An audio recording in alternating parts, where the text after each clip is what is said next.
Log on, tune in, find out. Another good idea from Cambridge. Great privilege now to introduce again the Reverend Dr. John Polkinghorne. John has a distinguished history, being Professor of Mathematical Physics in Cambridge University. He was is a Fellow of the Royal Society. He resigned his chair in order to train for ordination in the Church of England, held several parish posts, and then returned to Cambridge as Dean of Trinity Hall and President of Queen's College. He has been knighted by the Queen. He has received the Templeton Prize for Progress in Religion, a very prestigious prize worth more than the Nobel Prize. Indeed, that was the aim of the late Sir John Templeton, to make that prize equivalent and more to the Nobel Prize. And John is, of course, a prolific author on science and religion, and I've just got a couple of books here. Science and Providence, which is an older one which has been reprinted, and Belief in God in an Age of Science. I think we need to just check the stockpile of the autobiography, which seems to have run out at the moment. I had a wonderful Christmas reading that book. Again, I can endorse it as well, and there are very, very pale echoes in my own career. There's a lot of the sort of things that John did, certainly as an undergraduate at Trinity and so on, and shared some of those experiences. But it's a wonderful read of the journey of a Christian who's a scientist. But now, meta stories of fine-tuning, John.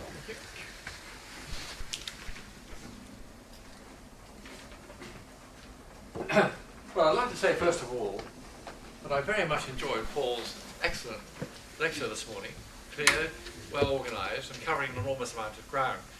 And all that's really left for me to do is to amble over more or less the same ground, perhaps in a more leisurely fashion, in the sense that I can linger one or two points and say a little bit more about it. And we start off, of course, with the fact that we live in a universe that is very particular, and particular in a way that is necessary to enable us actually to be here. Paul talked about, for example, the way that most of the elements necessary for life are made in the interior nuclear furnaces of the stars. Every atom of carbon in our body was once inside a star. We are made of the ashes of dead stars, people of stardust. And one of the great triumphs, I think, of astrophysics in the second half of the 20th century was unraveling the very beautiful story of how those elements are made. I'll say a little bit more about that. Paul mentioned that they had difficulty getting started because they had helium, and they really wanted to make carbon next. And to make carbon, you have to make 3 helium nuclei stick together. And of course, with small things like nuclei, you can't do that all at once. You have to do it in steps, 2 steps. 2 to make beryllium, then hope that you might be able to stick another helium on to make carbon. But beryllium-8 is very, very unstable. So you're going to have a tremendously powerful device to stick on that extra helium before the beryllium disappears. And of course, here in Cambridge, a senior colleague of mine, Fred Hoyle, had this wonderful idea that that was possible if there was a very precise resonance, an enormously large enhanced effect present in carbon at a specific energy. And when he had this idea, he went off to the nuclear data tables to just check out that the resonance was there, and it wasn't in the tables. But he was so sure that it must be there, because after all, Fred is carbon-based life like you and me, that he rang up 2 friends of his in the United States, the Lauritsons, a father and son team, who were very clever experimentalists. He said, "Look, you chaps," he said, "you've missed something. There's an energy level in carbon that you haven't spotted, and I can tell you exactly where it is," because of course he knew what its energy must be. He said, "Go and look for it." Well, apparently they didn't want to go and look for it. They said, no, we've got other things to do. But Fred was very determined when he got the bit between his teeth, and he bullied them into looking for it, and they found it. Now that's a wonderful scientific story, to predict an energy level in carbon by thinking about how carbon was made in the early in stars is an astonishing achievement. But it's more than that, and Fred realized it was more than that, because he realized, of course, that if the laws of nuclear physics had been a little bit different, then either that resonance would be somewhere else, which wouldn't be very useful, or it wouldn't be there at all. And he is reported to have said, in a Yorkshire accent, that's beyond my powers to imitate. But the universe is a put-up job. In other words, Fred, who had had a lifelong dedication to atheism, couldn't believe that this was just a happy accident. And because he didn't like the word God, he said some intelligence, capital I intelligence, must have monkeyed with the laws of nature to make this possible. Well, we'll consider that proposition a little bit later on in this talk. And then the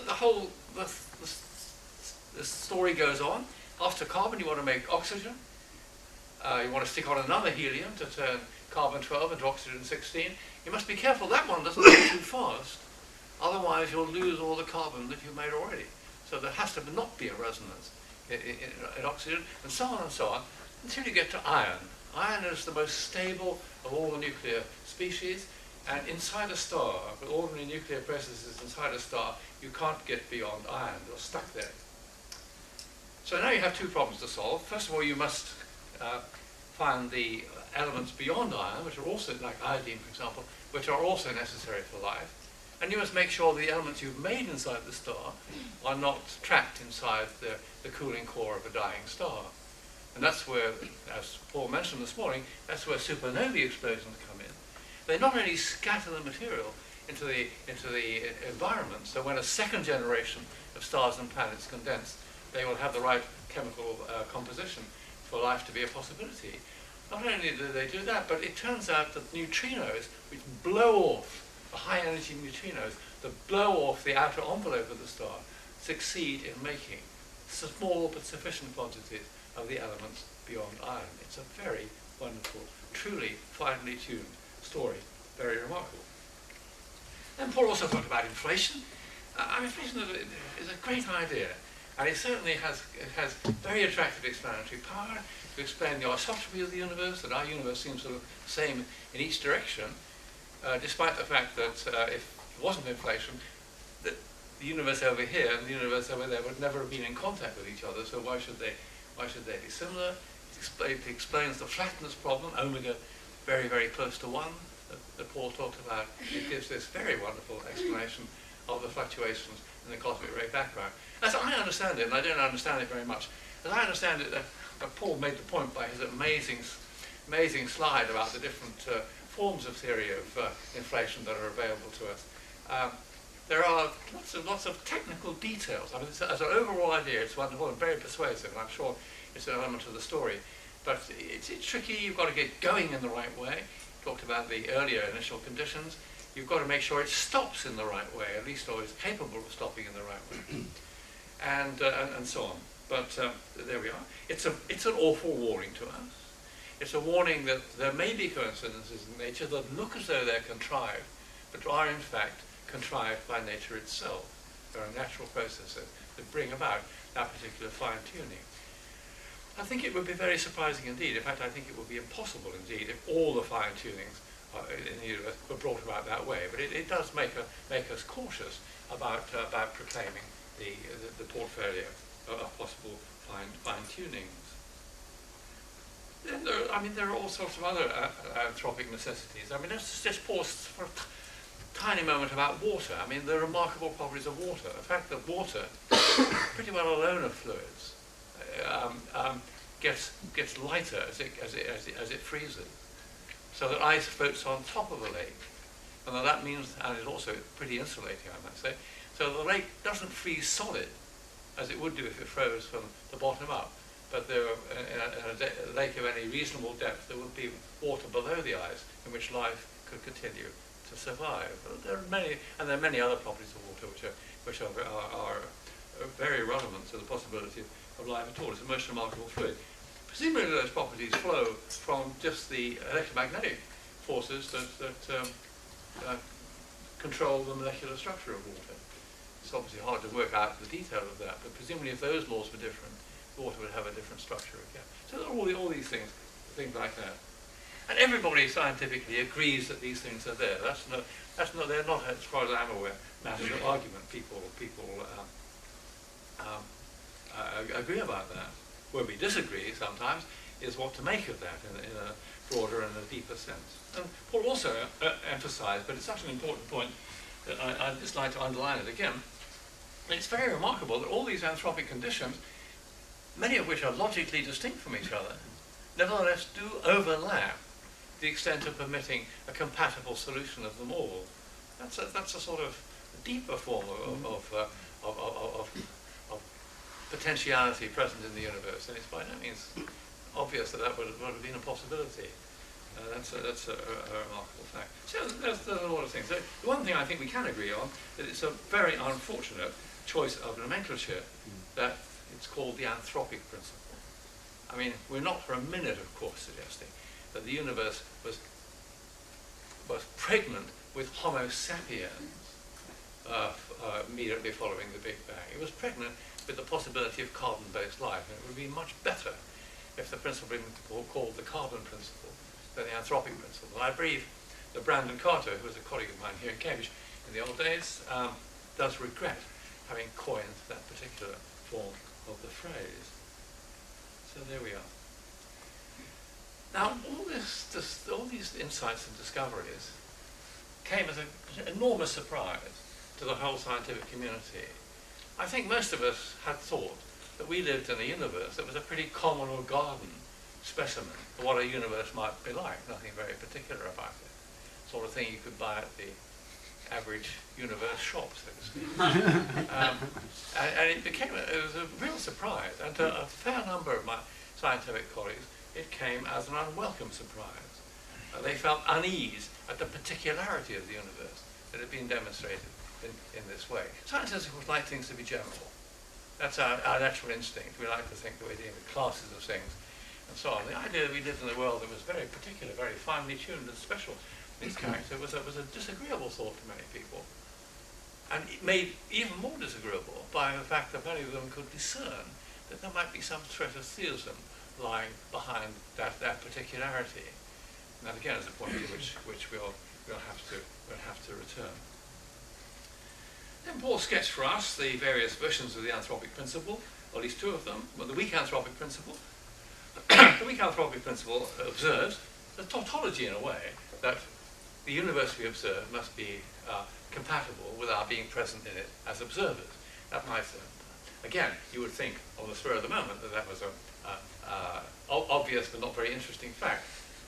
And for example, it explains some things that in a not too startling way. It's not very surprising that we live in the universe that's about 14 billion years old, because we understand the processes by which elements are made and second generation stars and planets form and replicating molecules might come into existence and life develop.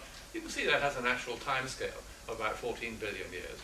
So we couldn't have appeared in the universe that was substantially younger than that. That's not surprising, but of course it is surprising when the laws of nature turn out to be so finely tuned for that purpose.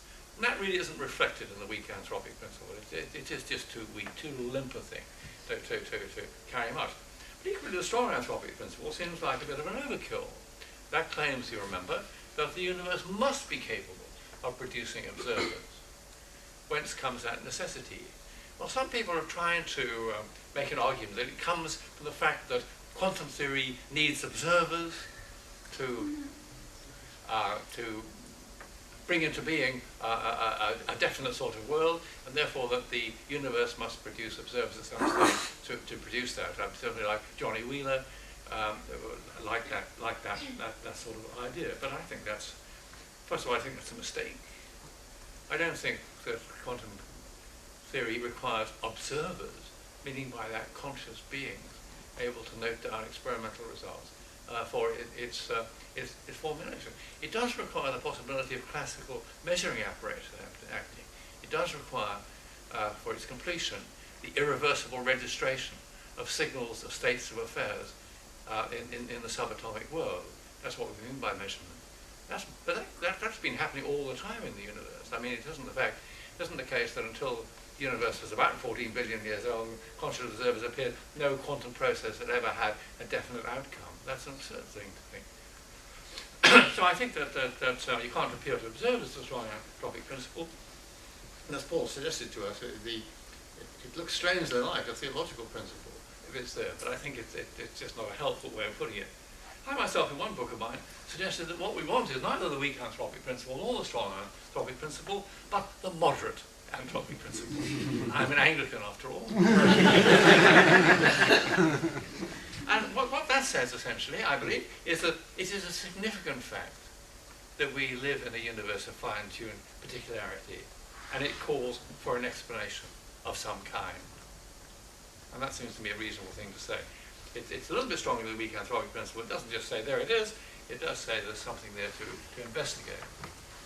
It's a point made by a person who wrote a very good book about the anthropic principle, one of the few books not mentioned, I think, in Paul's talk this morning. He's a man called John Leslie. He's an Englishman who's lived and worked in Canada for many years.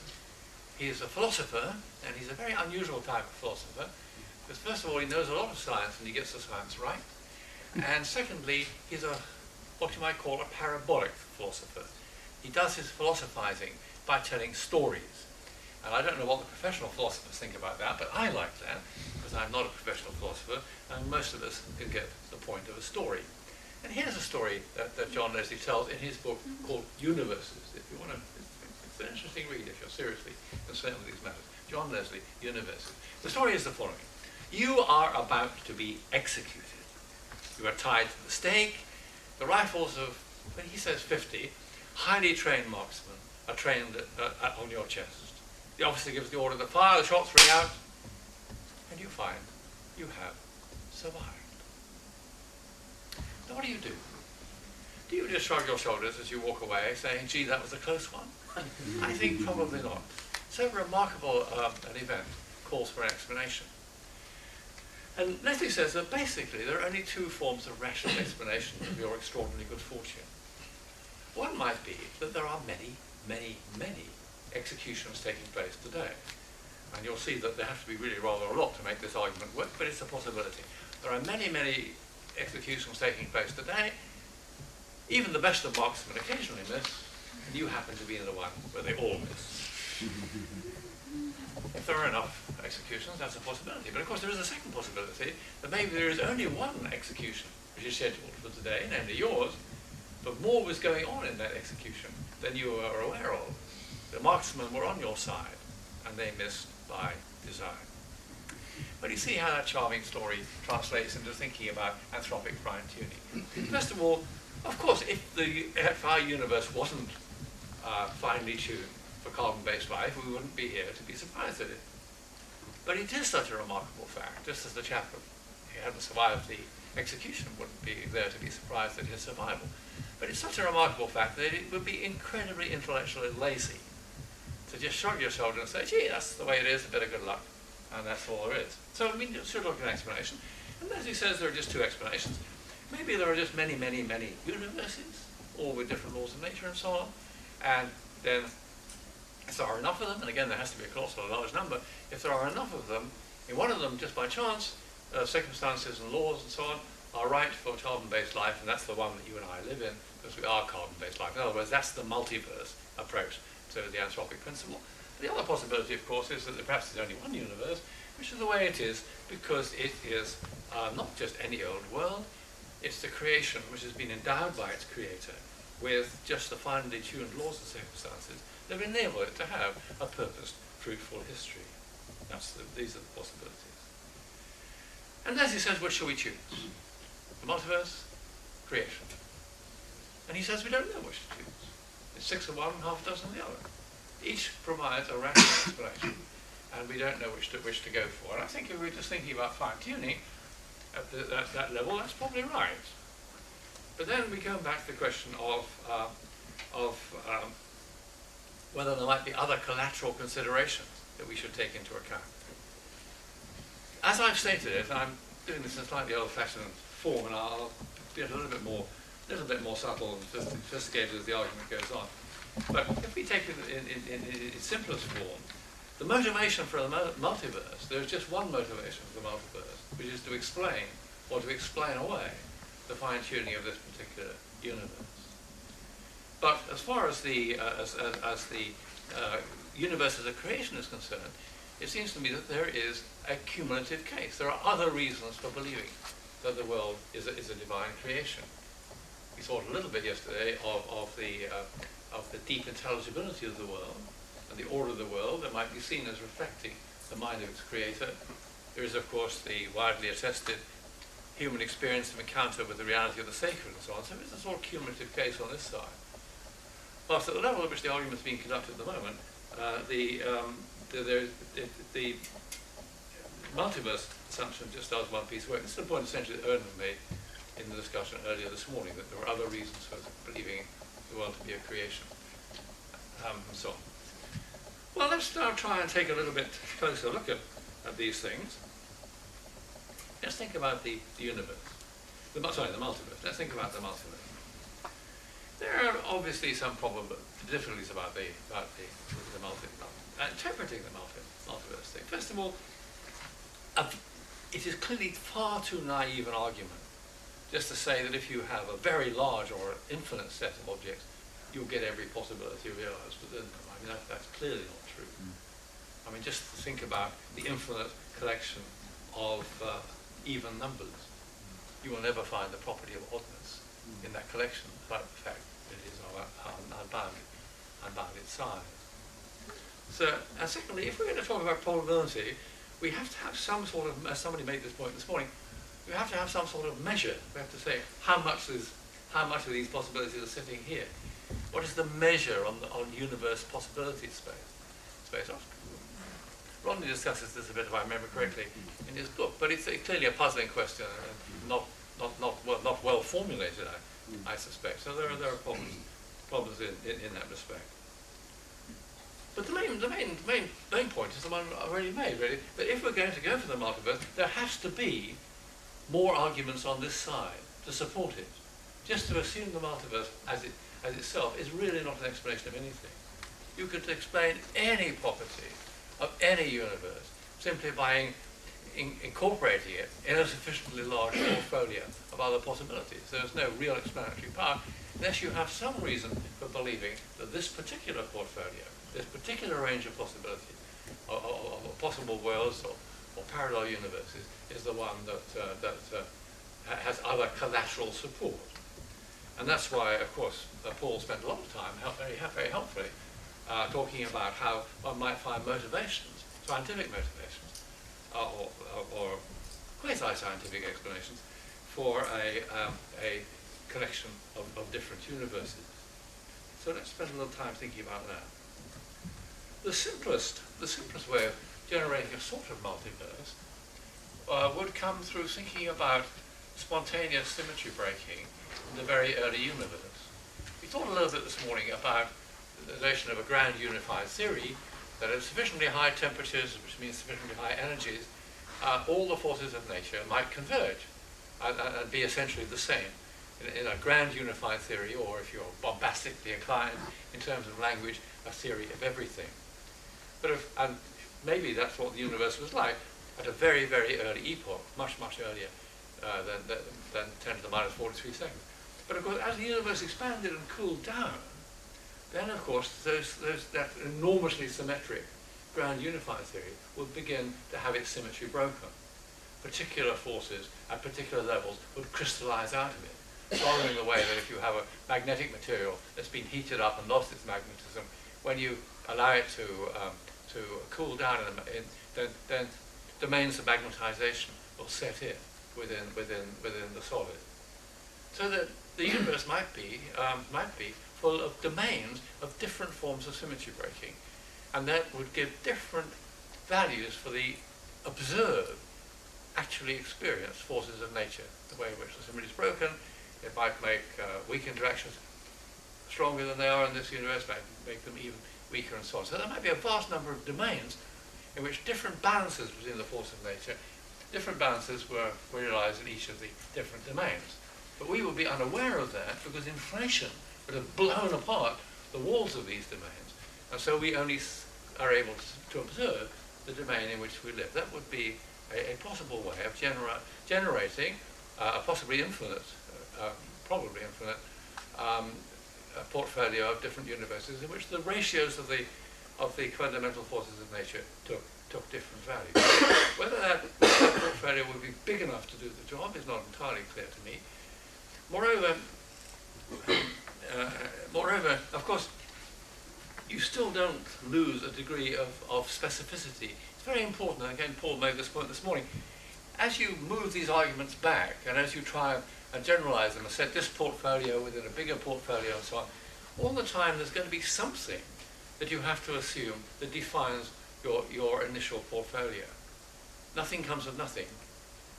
It isn't true that the universe is a free lunch, that it comes out of nothing. At the very least, you must have quantum theory and something like general relativity. You must have some theory of gravity for any universe that's going to have even a sporting chance of having a fruitful history. And where does quantum theory come from? Where does general relativity, or whatever is the proper theory of gravity, where does that come from?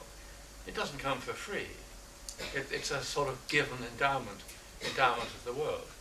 And narrowing down a bit, thinking about more specific possibilities, if we're simply putting our money on domains generated by spontaneous symmetry breaking in a grand unified theory, you have to have the right sort of grand unified theory that when its symmetry is broken, it will reduce to the kinds of observed forces that we see in nature. It must be a grand unified theory that has a potentiality within it for weak interactions, electromagnetic interactions, the various nuclear force interactions, and so on. So there's always a specificity present in the world. You never lose that. Nothing comes of nothing. And there will always be a sort of irreducible given starting point, which has, it seems to me, would call for some sort of explanation. But that's a rather pedestrian, spontaneous symmetry breaking and so on, which is quite in vogue 10, 15 years ago. It's a rather pedestrian way of thinking about things these days. So what about a much grander, much more ambitious, much more speculative series, like, for example, string theory and the landscape, 10 to the 500 different possibilities to choose from? Well, I have to say, and remember I'm an old man talking now, I have to say that in the last 30 years, physics has become extraordinarily speculative. All the time I worked in the subject, which is the sort of time of the generation of the standard model, the time that took us over about 25 years from thinking of matter made up of protons and neutrons to thinking of quarks and gluons, all that time, essentially the development of the subject was experimentally driven. Our experimental colleagues were all the time finding surprising things.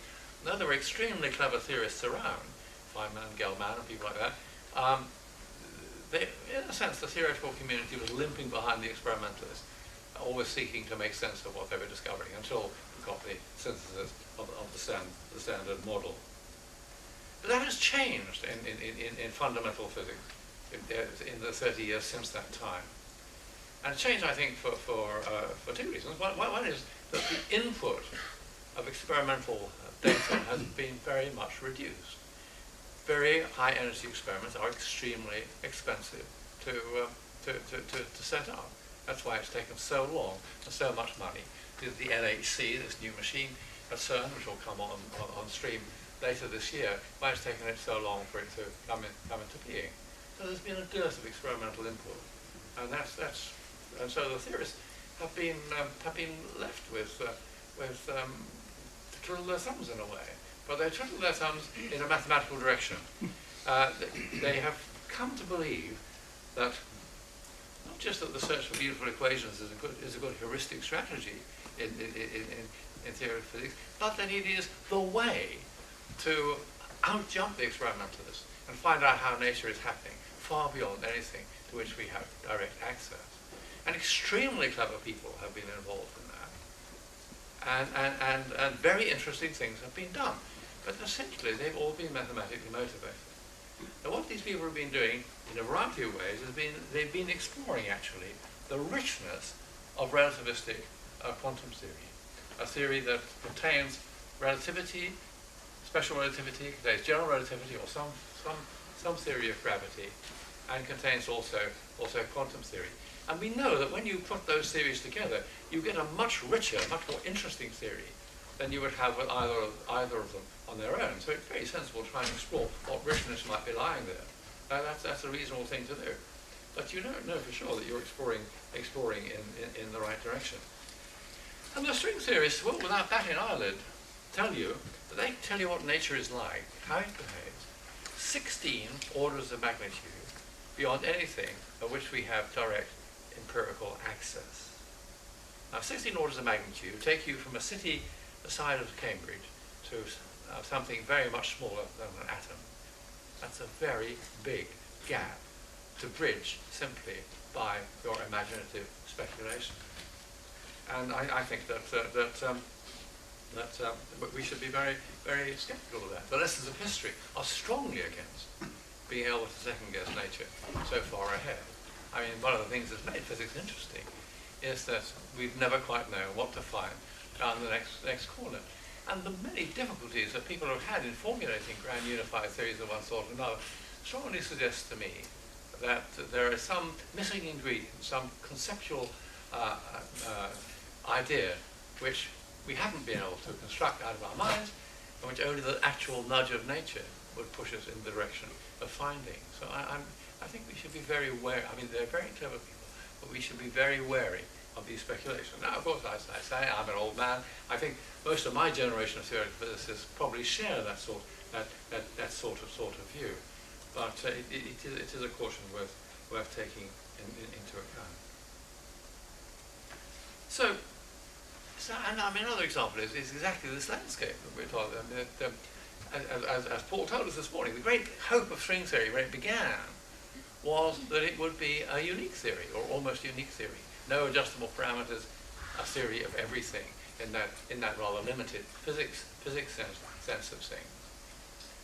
And of course that would have been a great achievement. And as I think Paul also said this morning, it would be an astonishing fact if a theory without adjustable parameters, arising from such fairly abstract considerations as quantum theory and general relativity, should also turn out to be an anthropically fine-tuned theory. That would be the most striking anthropic coincidence that you could possibly think of. That such an abstract series of considerations to lead you to a universe precisely endowed with the detailed properties that enables the development of carbon-based life. I think that would be the most astonishing thing. I think it's also extremely unlikely that there will ever be a theory that is totally free of scale parameters. That's another point.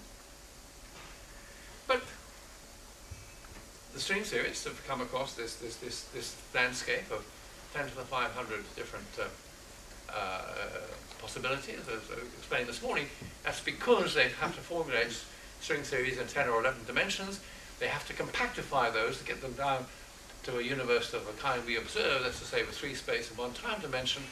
And the way in which you do that compactification has turned out to be extraordinarily diverse and very complicated mathematics, but that generates this enormous range of possibilities. And many of the string theorists, not all of them, many of the string theorists have not hesitated to say, okay, we thought it was going to be one theory, now we know there's 10 to the 500 theories. All of those theories must be realized somewhere in nature. That's the multiverse. Well, maybe, but maybe not. I think that's pretty bold and ambitious. And of course, it isn't entirely clear that even that multiverse will actually contain an anthropically fine-tuned universe. We can't see the details of it. I mean, you might think, as I said, 10 to 500 seems a pretty big number, but it's no guarantee that a big number contains all the possibilities that you might like to think of. So the multiverse is there. It's not, in my view, it's certainly, in my view, a meta-scientific theory. I think there is no well-established scientific motivation for believing in a universe other than the universe of our direct observation. There are speculative, ingenious, very interesting meta-scientific motivations for thinking that there might be this landscape or something like it. But it does seem to me it's a metaphysical guess, and of course it is a metaphysical guess of very great prodigality. I think theologically, if not for us to limit the creative generosity of God, so to speak, God might want to create 10 to 500 different universes, not for you, me, to bid him to do it, but it does seem to me a rather unattractive proposition. Poor old William Ockham, I feel, is probably turning in his grave. So we might turn from that to thinking of the universe as a creation. And there, of course, it's possible and acceptable that there is only the universe of our direct observation. There might be other universes, but there might be just the universe of observation. And its inherent potentiality, the fact that it was pregnant with carbon-based life, essentially just after the Big Bang onwards, even though it took 10 billion years for any carbon-based life actually to appear, as far as we know, that would be, of course, entirely understandable in terms of it being a divine gift of potentiality to the creation that God had brought into being, holds in being in that sort of way. Incidentally, that would be an answer to let me put this a different way. And that, to say it that way would of course be, I suppose, to move in the direction of a natural theology, to say that the finely tuned in that character of our universe is suggestive of the presence of a divine creator, which has endowed it in that sort of way. And undoubtedly there has been a revival of natural theology in recent years. And it's very important to recognize there has been a revival, but it has been also in a revised form. The classical natural theology, of some extent of Aquinas and so on, certainly of John Ray and William Paley in the 18th century, looked at specific occurrences in the world, looked of course particularly at the aptness of living beings for their survival and existence in whatever ecological niche they happen to occupy. And we all know, of course, that Darwin drew the rug from the ether argument when he made his great discovery of evolution through natural selection. But of course we also now, with hindsight, we recognise that it was a mistake in any case to try and argue in that sort of way. Because the old style natural theology was being proposed as a rival to science on science's own ground. It's the job of science to explain, for example, how such a complex system as the optical system of the eye came into being. As I understand it, that very plausible evolutionary scenarios are available for that purpose today. The new natural theology is not a rival to science or a substitute for science or a god of the gaps type of thing plugged into patches of current scientific ignorance. All those things are very, very bad mistakes. The new natural theology would be complementary to scientific insight. It would be meta-scientific in its character. It would say, yes, scientific questions will surely receive scientific answers. But as we thought yesterday, there are also questions that arise from our experience of doing science, but which are not scientific in their character and take us beyond science. They're meta-scientific questions. We talked yesterday about the deep intelligibility of the world. We'll be thinking today about the fine-tuned fruitfulness of the world.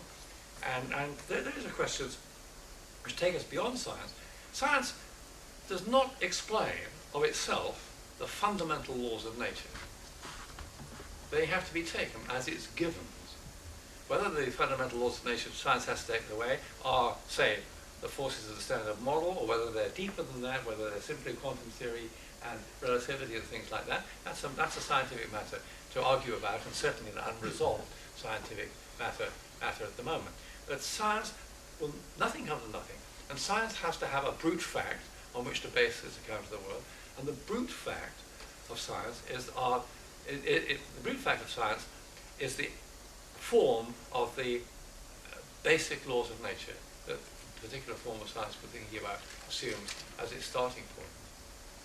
That means that the new natural theology, which is saying that those laws of nature have a character of rational beauty and of fruitfulness that points beyond them, that makes them unsatisfactory to be considered simply as brute facts.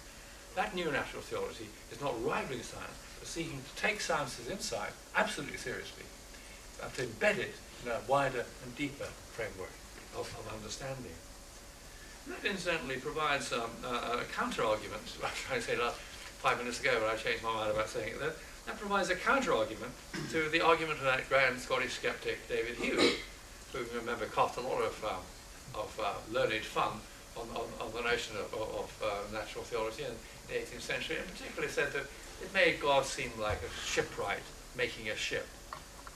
God was no better than an artificer, really, an unseen artificer.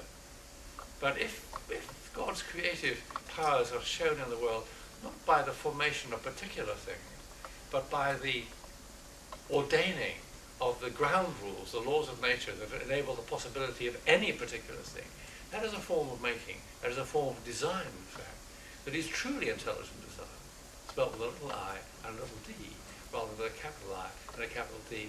It's truly an intelligent design. If you like Hebrew words, which perhaps some of you do, it is appropriately described by that particular Hebrew word for God's making, bara, rather than the common Hebrew word for making, which is asa. So there is if the Creator's power is shown through the given form of the laws of nature, that is a natural theological understanding which is not a rival to science, but which is a complement to science. But even if you grant me that sort of argument, we must also remember that natural theology is, of course, a limited exercise. I think it's a useful exercise, and I'm rather keen on it myself, but it is a limited exercise. It only considers a certain limited type of experience and insight into the world. Again, intelligibility, fine-tuning, that type of thing. It doesn't. And limited insight will only lead to limited experience considered will only lead to limited insight. So if you grant me the maximum success in any natural theological arguments I might lay before you, I think they would be as consistent with the existence of the spectator god of deism, who just sets the world going and then stands back to see what happens, as it would be for the god of theism, who interacts with the unfolding history of creation. Limited experience, limited understanding only leads to limited insight, and so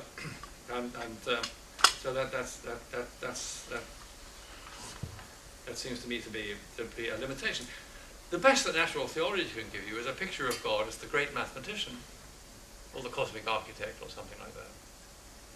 But all faith traditions, all theistic faith traditions, want to say much more about God than that. In particular, they want to address the question, for example, does God care for individual human beings? And that's a question that will never find an answer simply from natural theology. You have to look elsewhere. You have to look at actual personal experience to see whether personal language, in some stretched sense, is the proper language to use about divine reality. So, natural theology, I think it's got some mileage, but it doesn't take you all that far. The final thing I want to say is just a comment on the fact, of course, that I've been talking about the ground rules for the game of creation, if you like, the basic laws of nature which enable any form of occurrence that actually takes place. But then, of course, there is the form in which that occurrence actually unfolds, the form in which the potentiality of the world is gradually turned into fruitful actuality. And we know, of course, that in the universe, that is fruitfulness comes about through a series of evolutionary processes.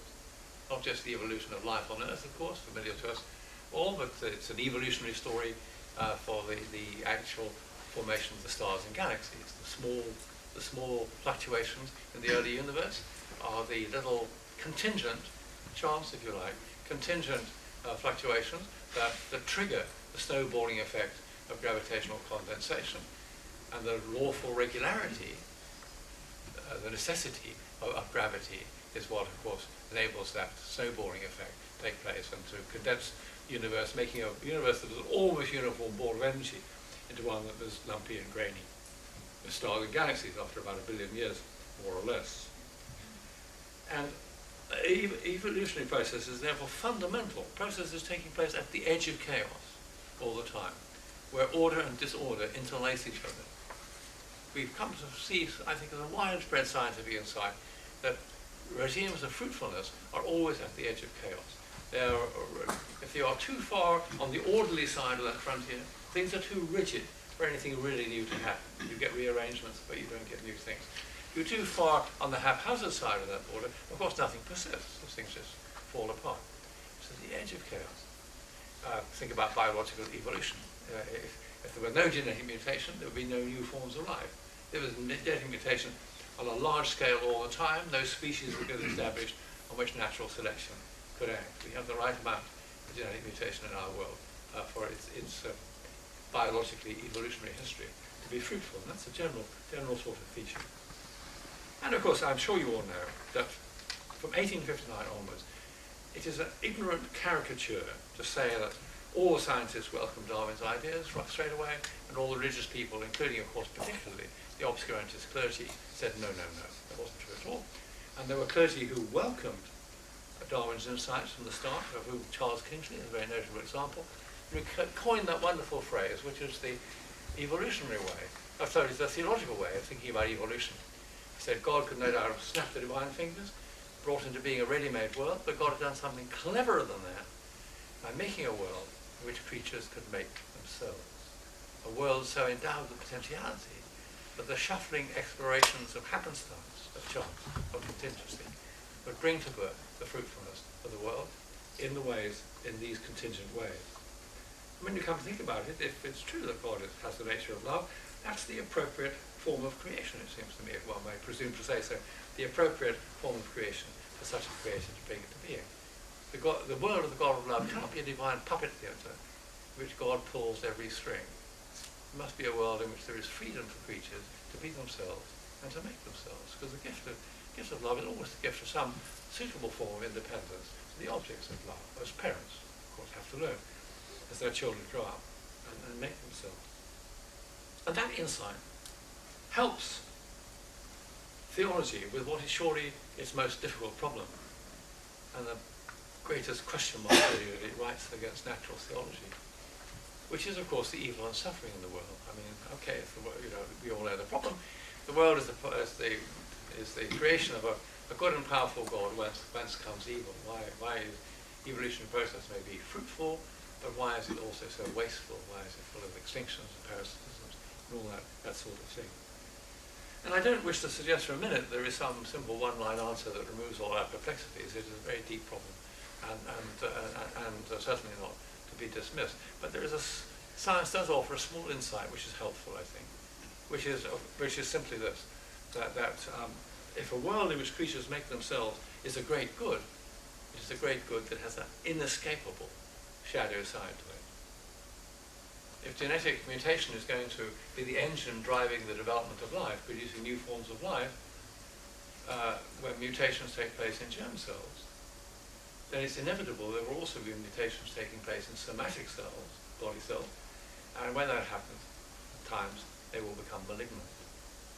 Now there is of course no question the presence of cancer in the world is an anguishing fact about the world, but it seems to me that science helps us see that it is not purely gratuitous. It's not something that a creator who is a bit more competent or a bit less callous could easily have removed.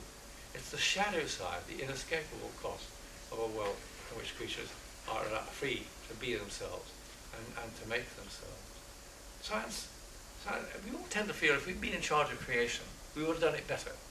We'd have kept all the nice things, sunsets and flowers and all that, got rid of all the nasty things, the disease and disaster. But the more science helps us to understand how the world works, the more we see that these things are inextricably entangled. You can't tear them apart. Here's the good, keep that. Here's the bad, throw that away. It is a package deal. I mean, take another example. Tsunamis and earthquakes and the terrible devastation that they bring happen, of course, because tectonic plates slip. So you might say, okay, why didn't God make a world with a solid crust? But of course, if there was a solid crust, it would no longer be possible for mineral resources to well up from the interior of the Earth through the gaps between the plates and replenish the resources, the surface resources of the Earth. I think science is mildly helpful to us in that sort of way. So there we are. I truly have had a ramble around, I think. I think I've rambled far enough, and be interested to see what you have to say now. Thanks very much.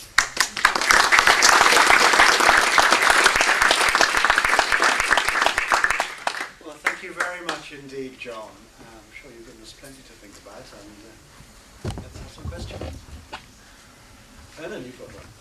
Yeah, I really liked the way you laid that out, John, and I want to press you on simply on a clarification. Of course. We heard this morning the distinction between so-called weak natural theology and strong natural. I'm not crazy about those particular terms because weak seems like a negative. But I think you're hesitating between two there. and I think that's probably appropriate, but let me put it this way.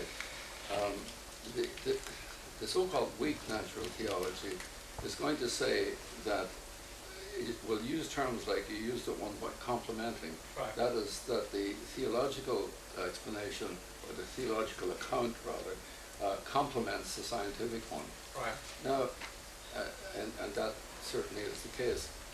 It makes, the stronger one will give the theological account a warrant through the other, in some sense. There's a notion of warranting across in the traditional natural theology. I'm just wondering here, it seems to me that if you go back in the history of natural theology, the original point really is for the theological explanation to explain the existence of the world in the first place. That is, the primary explanatory notion is existence, that there should be a universe of this kind rather than not. Once you go to a particular kind of universe, a fine-tuned universe, there's always the possibility, I think, there that a particular feature may find an explanation through science. And that means that, and this is a good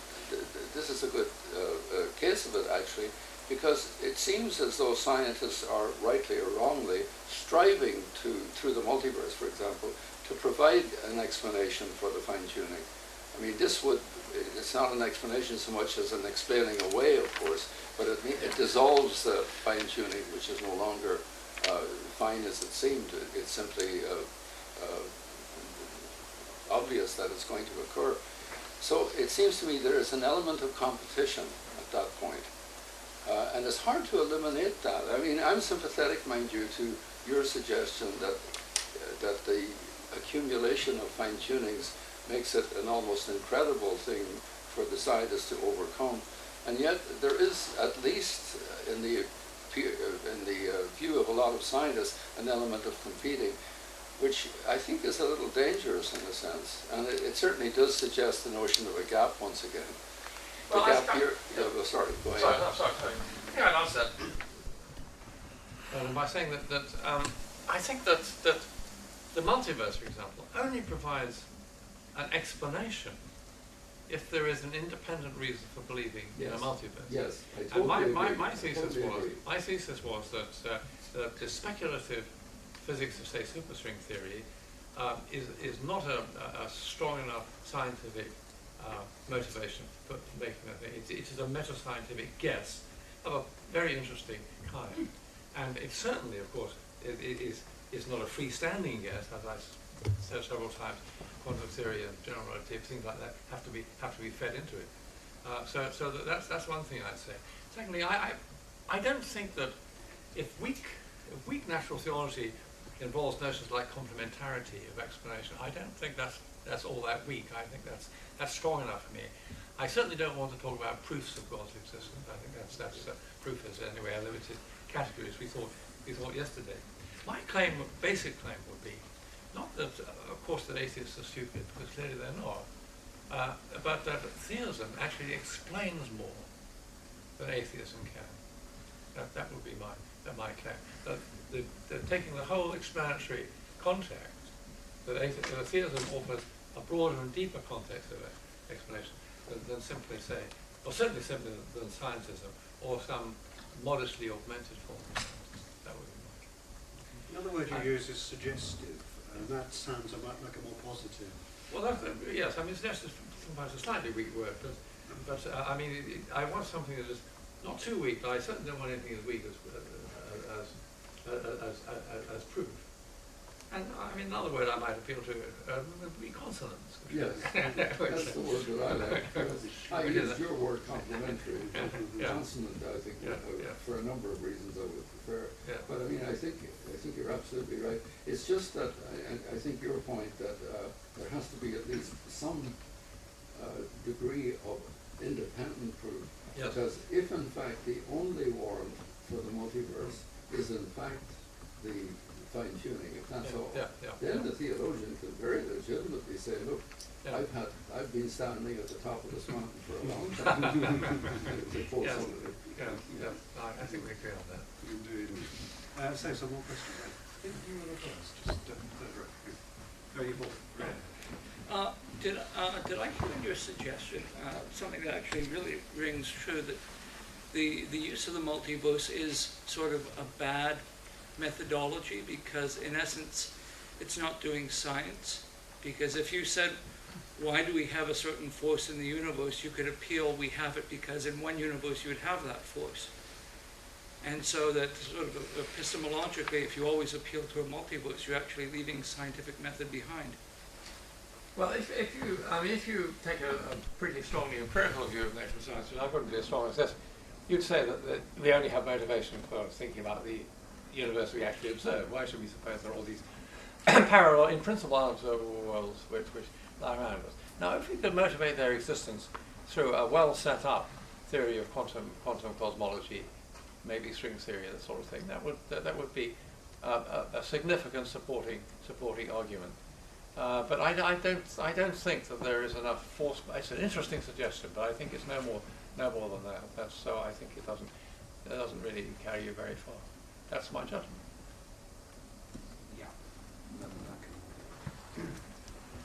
Is there a, in terms of the multiverse, is this sort of a parallel question about mathematics? Do you think that in other domains or other places, the laws or the substance of mathematics could be quite different? And the reason I ask is, if not, if you think mathematics is pretty much going to be the same anywhere, regardless of how many multiverses we have, is there a strategy to transfer the significant fact that calls for an explanation of some kind to actually the fact that there is a mathematics which works, and if God chooses to breathe fire into those equations, then the universe works as well? Well, I think, as I said yesterday, I'm a realist about mathematics. I think that there is a mathematical domain that we are privileged to explore. Obviously, we haven't completely explored it. But I think the mathematical entities exist in themselves, but that doesn't mean to say that they have to be instantiated in the structure of physical entities. I mean, some of them are. Those are the beautiful equations of fundamental physics, and some of them are not. Not every beautiful equation by any manner of means it describes the physical world. I mean, again, as part of this really unbridled speculative age, now people will say, I mean, somebody like Mark, for example, would say that anything that's possible must exist. Why? I mean, that seems to me an absurd thing to say. And I thought incoherent, to be honest. But Well, that also might be true, yes. yes. At the end, when you were talking about theodicy, you talked about the great good of creation has an inescapable shadow side. Yeah. Now, would that lead us to, have to redefine God's omnipotence, that he couldn't create a world without those things, or B, to reject the idyllic age of the early chapters of Genesis, where you see the good without the shadow side? Well, let me take the second point first. I don't think that the first chapters of Genesis, the sort of paradisal world, describes an actual pre-fall existence.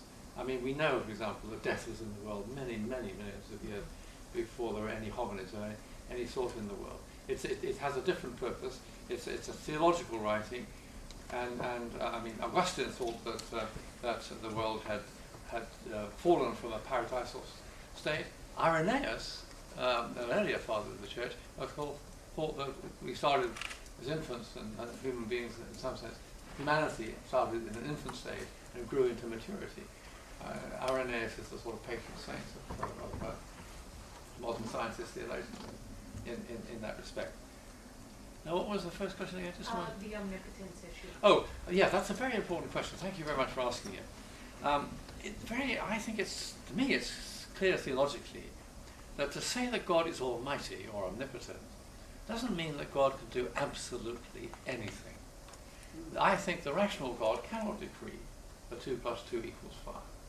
Descartes thought differently, but that's what I think about it, and so on and so on. And I think that the God who is the God of love cannot create a world which is, as I said earlier, just a divine puppet theatre in which everything. So what God's almightiness or omnipotence means that God can do whatever God wishes to do, But God can only wish to do things that are in accordance with the divine nature. God is perfectly integrated in that respect. That's one of the meanings, I think, of divine simplicity that the medievals talked about so much. So that I think that's a very important realization. So God is not a sort of celestial conjurer. God is totally consistent. But it's a very important question. Yeah.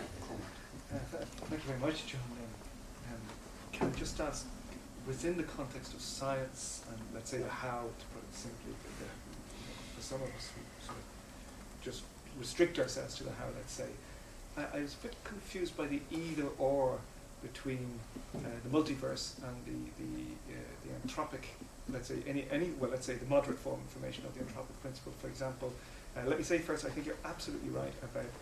First of all, I think multiverse theory really is metaphysics, and secondly, one of my students pointed this out recently quite well. I thought is that because we haven't settled on a model of inflation, it's quite possible when we do it will rule out the multiverse anyway. That internal inflation may be ruled out. So we better not put too many eggs in that particular basket in science.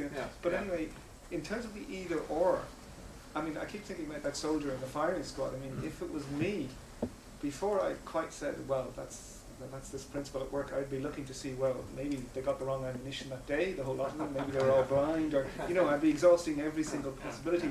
And the one that springs to mind to me, the sort of third way, is it not a very human thing to assume that just because something's extremely unlikely, that it can't happen?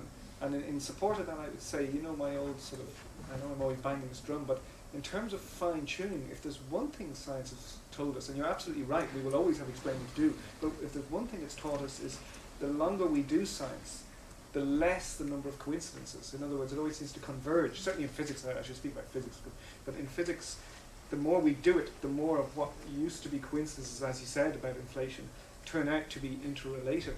And that's the hope that one day those coincidences may be reduced to a very small number of coincidences, which will then be very unlikely. But it's like when you buy a lotto ticket and you get a number. The number is very unlikely, but it's no less likely than any other number.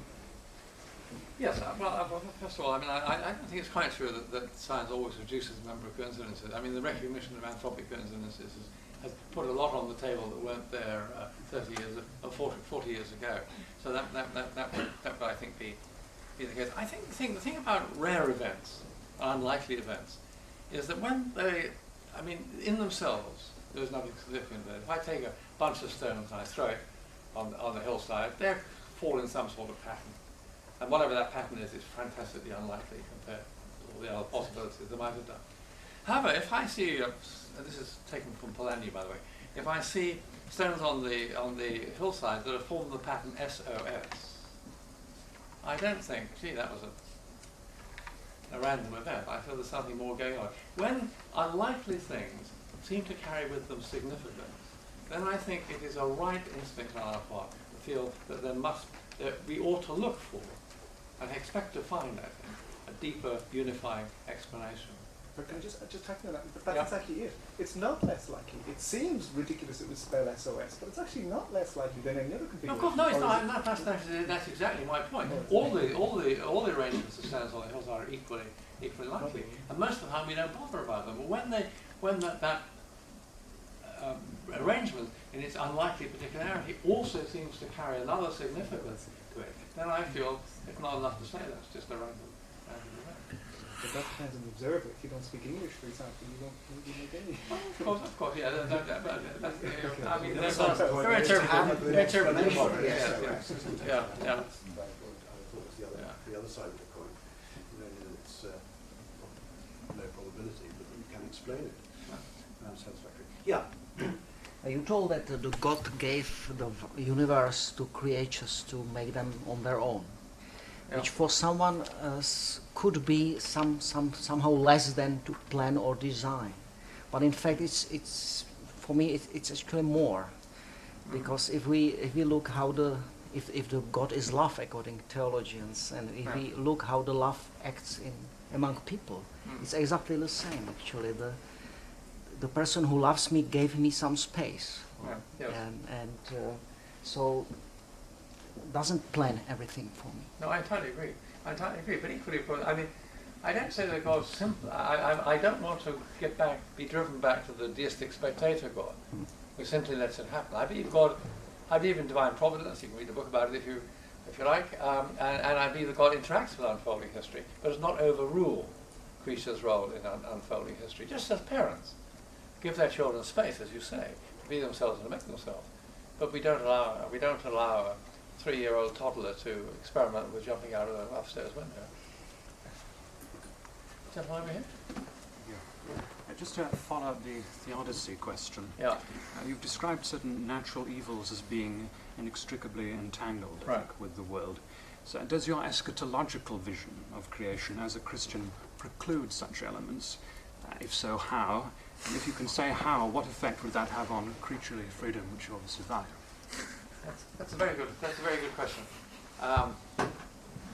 Again, the shamelessness of authors. I wrote a book called The God of Hope and the End of the World. It's not here, but I try to deal with this one. I believe this creation, the old creation, to use Pauline language about it, is intrinsically a world of death and transience. Because it is intrinsically a world in which creatures make themselves, an evolutionary world in which the death of one generation is the necessary cost of the life of the next. And I believe that God's eventual purpose is to redeem this world and to transform it into the new creation. And in the new creation, the picture we're given, the symbolic pictures in Revelation and things like that, there isn't death or mourning or crying or tears anymore. The former things have passed away. And from a physics point of view, I would say that such a world would not be subject to the drift to decay that the second law of thermodynamics decrees, because it has tighter self-organizing principles that resist that drift to decay. If that's right, you might say, okay, why did God bother with the old creation? Why not get on? Well, I think that's because God's creative purposes are intrinsically two-step. This world is a world in which we exist at some distance from our Creator, not overwhelmed by the unveiled infinite divine presence. At such a distance that we can be ourselves and make ourselves. But God's eventual purpose is to draw us willingly, if we are willing, into a closer association with the divine life. And that will take place in a different world. And because of that, that world will be different in its character. This is a world, for example, I might have said this yesterday, but I'll say it again. This is a world that contains sacraments, particular covenants and occasions where the veil is thin between us and God. The world to come will be totally sacramental, suffused with the divine presence. These are mysterious ideas, but I don't think they're incoherent ideas, and that's what I think, in a nutshell. Thank you. There's one from Katie at the back. Yeah. I was just going to ask, because obviously you're speaking. I'll take that. Sorry, I can shout. You're obviously speaking from a Christian revelatory position. Yes, I am. Have you thought much about the implications for other revelations and how that interacts with what we understand scientifically about the world and what we understand by God and creation in that regard? Well, I've tried to think about those. This is a question about the implications of other revelations, not just the Well, I've tried to think about that. I mean, on many of the things I've talked about in my two talks here, the three Abrahamic faiths would have very similar views, not in complete identity, but they would have very similar views. I think perhaps the Eastern religions would be somewhat different, and Buddhism probably the most different of the lot. And I tried to think about that, but that's part of this puzzle which I confess to being puzzled by yesterday, how to understand how the world's faith religions both have a common concern for a sacred dimension of reality, but say such different things about it. I mean, I don't think that the human person is an illusion from which to seek release, but I know that my Buddhist friends do. So I don't have an answer to that, unfortunately. Well, not a Faraday person then. Yes, I was wanting to press you a little bit more on the world creating itself issue, or God creating a world which creates itself. I can understand that that's a very attractive position, and I can see it has resonance with a lot of religious traditions. I mean, I think you get a little bit of that in the Timaeus and possibly in the Kabbalah. I was wondering where you could find a theology of creation in the Bible which would have any notion of God creating a world which creates itself. Because I agree that things like Genesis 1 and 2, all the various things through the Psalms, these are all theological positions, not historical. But I struggle to see any of them which have a notion of the world creating itself. Well, perhaps you don't get the idea in that form, but I don't think that God's revelation or the work of the Holy Spirit is simply restricted to biblical times. Though I think subsequent understandings there'll be correspondence principles, they will be consistent with what has gone before. One of the nearest to it, I suppose, would be Romans 8, a quite amazing chapter, which talks about the whole creation being in bondage to decay, groaning and waiting the liberation of the children of God. That certainly has the notion, at least, of a world that whose process at the moment is, if you like, far from perfection, but with the hope of a perfection of redemption to come. It's not quite a creation making itself. I think that is an inconceivable thought in the ancient world. You see, I mean,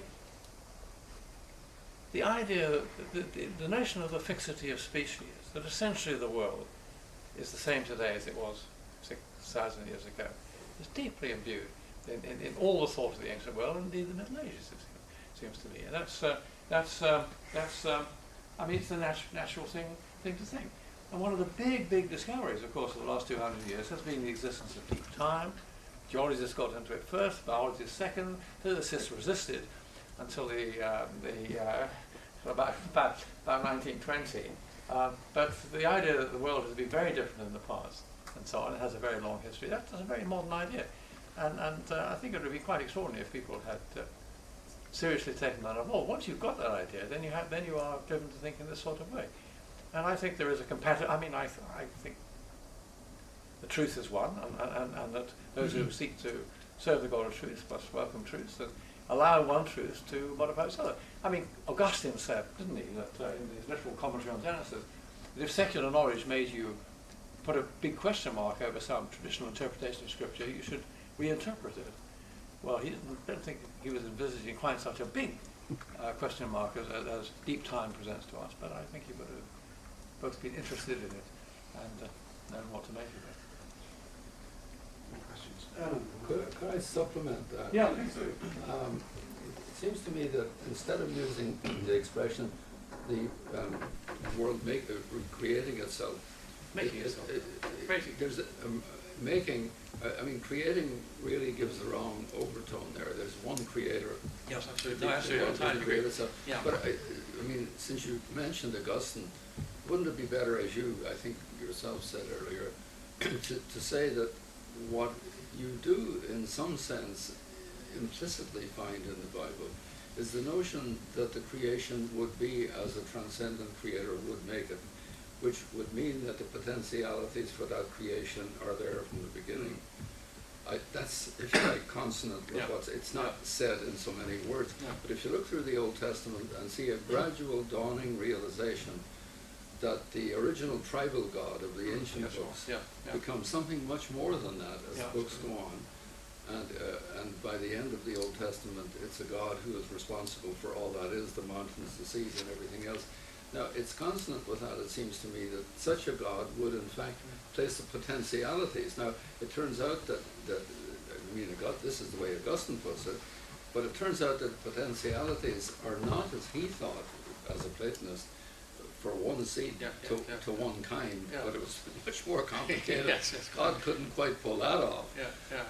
God had to do it a little more indirectly and then make one kind give rise to another kind. And of course that again ties in with the point you made earlier, because what's implicit in that is a great deal of disease, a great deal of predation, a great deal of dying. That's the condition that we pay, and which, to my mind, Christ, by taking on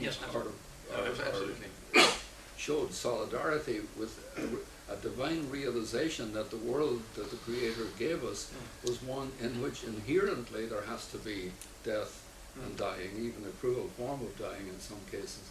So I think in that sense there is a not too far out notion there of a universe which will in fact through evolution provide true potentialities there from the beginning. In that sense the world is making itself, but it's making itself in a very, so to speak, deep-rooted way that is part of the way in which the Creator first made it. Would that be, I think that's developing your own point, am I right? Yes, indeed. Thank you very much for saying that. I'd like to underline one thing you said, just from the Christian point of view. The Christian God is not just a benevolent spectator looking with compassion on the travail of this strange world from the invulnerability of heaven. But we believe in Christ and the cross of Christ. He's been truly been a fellow sufferer alongside us. That's to me very important in my own Christian belief. There's a question at the back here and then yeah. The Lord Jesus Christ in Luke chapter 10 verse 19 says, I have given you authority to tread upon serpents and scorpions and over all the power of the enemy. So do you see also that there is a satanic part in evolution causing these, the Lord calls them power of the enemy, serpents and scorpions? Well, I certainly, well, let me say that one, of course, has to be very careful in interpreting that verse. It leads to snake handlers and sudden death if you take it in too flat-footed interpretation, it seems to me. I myself think that it is, and this really deepens the problem of theology in a way, it is difficult not to think that there are evil spiritual forces at work in the world. I see that most clearly in the human community. If you think of some terrible incident like the Holocaust, you can of course see human factors that brought it about, the determined will of very evil men, a political system that inculcated unhesitating obedience to the dictates of the state, just the usual human cowardice which looked the other way when the cattle trucks with the Jews on board rattled through on their way to Auschwitz. You can see all those factors at work. But there is a weight of evil there that seems to me exceeds the sum of those factors, as you could justly think. And I think it would be unwise to rule out the possibility that there are spiritual evil forces of some sort at work in the world. Now, why they're there, why they're allowed to be there, of course, deepens the problem. But that's as far as I could go along that line, I think. Thank you. You spoke about the love of God for each individual. Yeah. And I'm just wondering, at what point in the evolutionary development that led from apes to us, you feel that God started loving each individual? Well, I think that God loves the whole of creation in ways that are appropriate to the nature of creation. And I think that God has an appropriate destiny for the whole of creation. It's very important to me that the new creation is the redemption of the old creation. And it's not just people redeemed from the old creation, it's the whole creation. One fantastic passage in Scripture is Colossians 1, middle of Colossians 1, where it says, Christ redeems all things, carpanto in the Greek, not all people, all things by the blood of his cross, the cosmic significance of Christ in that astonishing pattern. And I think that God does care for all sorts of things. Just think about poor old Job. Job has a terrible life, all these terrible things happen to him. His friends keep on telling him what a wicked man he is and how he deserves it all. He keeps on saying, if only I could speak to God, I would be okay. God speaks to Job out of the whirlwind. What does he say to Job out of the whirlwind? Does he say, I'm sorry, Job, I let Satan do these things? He says, behold, Behemoth, a sort of mystical monster standing for the non-human creation, whom I made as I made you. I care for him as well as you. It's a pretty funny answer, to say the least. And then he says, consider the ostrich and the hippo and all these other things. I'm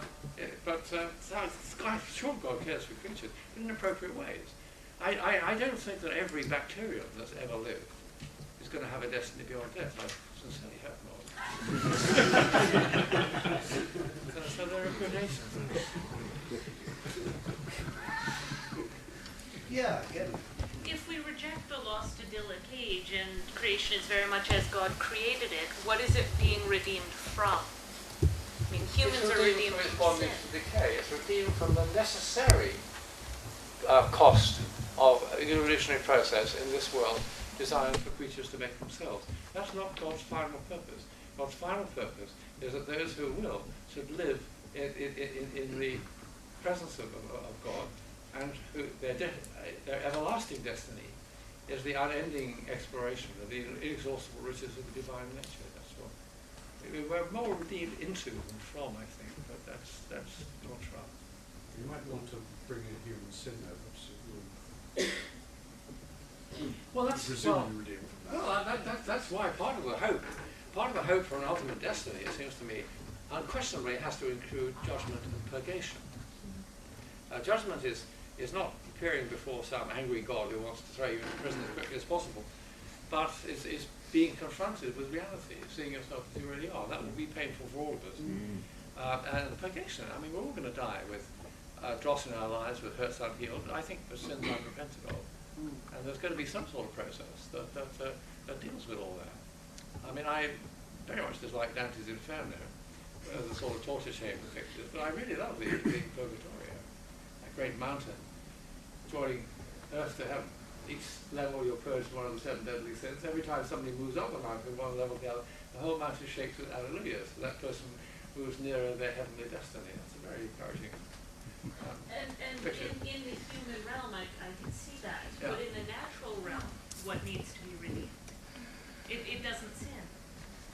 Well, that's an interesting point. I mean, a lot of these things we're going to have to leave to God, actually. I don't feel it necessary to go beyond an affirmation which says that all creation matters to God in ways that are appropriate to the nature of those particular creatures. You have, for example, here's a contentious thing to say. We have, for example, intuition in a way that, of course, that animals are entitled to respect, but many of us think that respect is perhaps more focused on the type than the token. Many of us would regard it as permissible to cull a herd of deer in order to preserve the herd, which would otherwise overgraze the pasture. We wouldn't think that was appropriate for human beings. So I think that perhaps not every deer is going to be in the world to come, but there will be deer in the world to come. Will there be dinosaurs? I don't know. I've got to meet that. Yes. There's been a lot of talk about potentiality, and so what can come in the universe is there at the beginning. But our solar system is only half as old as it's going to get, and the universe has many generations of the stars to come. So it does imply that humans are not necessarily the end product of the design. An analogy with the chemical reaction, are we some sort of intermediate? Any idea what the ultimate design is for? Well, I don't know. What a number of fascinating unanswerable questions. I don't know. That again is a puzzle, you see, because of course we know from evolutionary history that the average lifetime of a species is a few million years. Some species that find their own little niche, like the turtles, can do better than that, but by and large, things change. That's on time scale. But of course, the coming to be of self-conscious life, coming to be of compassionate life, coming to be of culture as a means of transmitting information from one generation to the next, has undoubtedly substantially modified the form of evolution, particularly in relation to the genus Homo. And it isn't clear to me that what that means for the future. I mean, it's not been going on long enough. 100,000 years or something is too short a time to know what it might imply. And whether it's also not clear to me that there have been these emergencies in the course of cosmic history of life, of consciousness, of self-conscious life. It's not clear to me that necessarily another significant step development awaiting it. I don't know. What about something that we might build? I mean, I don't want to get into sort of computers and artificial intelligence, but is it something that could be created by humans, not necessarily evolved from humans? I'm not myself very persuaded by the cyborg. I mean, human beings are incredibly fantastic systems. I mean, as we all know, the human brain is far and away the most complicated physical system we've ever encountered in our exploration of the world. What is it, 10 to 11 neurons, 10 to 15 connections, and all that sort of thing. I'm not so sure, even given all the amazing advances of electronics, that we're going to really be able to do much to modify that. I'm going to be completely wrong. Again, I'm an elderly chap, conservative past of mine, and so on, but I can only say wait and see what he thinks. Frank Tipler had an interesting suggestion. Oh, he did, yeah. Frank Tipler suggested that we could send out computers far into space, a whole fleet of computers, each of them carrying a lot of CDs, carrying our DNA, basically, information, which could replicate, and he said this gave the human beings a form of immortality. It's a rather thin form in some ways, it seems to me, but Tipler himself, former Southern Baptist, saw kind of some hope of salving a form of immortality for the human beings through CDs that could be sent out. Mind you, they had to leave Earth, because Earth doesn't have much of a future from his point of view. But if you send them out on relatively invulnerable computers that leave space, a few of them will crash here and there, but our CDs could go on forever. Yeah, well, I think Frank writes extremely ingenious science fiction. I mean, based essentially on the notion that human beings are simply finite state machines. And I don't think we're computers made of meat. I think we're something much more subtle and interesting than that. Yeah. What's the artist's word? Oh, not a particularly artistic comment, but question. But leading on from those previous two questions, I mean, a lot of people say that humans have now taken over their own evolutionary process. Yes, in fact, you can argue from the dawn of agriculture that we've been modifying our environment, and now we're, brain modifications and new platforms of therapy and drugs, and the possibility of a sort of new form of eugenics, which is quite scary in some ways. I mean, where did that leave our sort of ultimate destiny? Well, I think our ultimate destiny, whatever transformations we make, for good or ill, and it's quite as likely to be the latter as the former in relation to these things, it will never relate to our ultimate destiny. I mean, I think it's clear that in this world, immortality, endless life, might be lengthened life, but endless life is not going to be a thing. The second law of thermodynamics is really going to do evil in the end, sooner or later. So I think that's I don't think there's a lot for speculation, not a great deal for hope, I think. So you're not an advocate of cryogenics? Absolutely not. Absolutely not. Let me say now, don't freeze me when I'm dead. Morbid, really. I think maybe one final question. It's a little bit silly question, but it's about computers. Yeah? If you would be able to create a copy of man in computer, would it be from religious view, personality like God or God-like personality? Well, I really don't think you could do it. I mean, that's my belief. I think that I think there are arguments that Roger Penrose's Marshall Sullivan, in his writings, that we are certainly something more and more subtle than computers made of meat. Computers are excellent at syntax, but they're not much good at semantics, and we're pretty good at both, actually. So I don't think you could do it. But Keith Ward, who likes speculation in a cheerful sort of way, would have said that if you could convince him that a computer system had all the qualities of a human being, then he would be quite happy to baptize the computer. And I think I would too. But I need some convincing. Well, I think on that note, let's give John a big round of applause.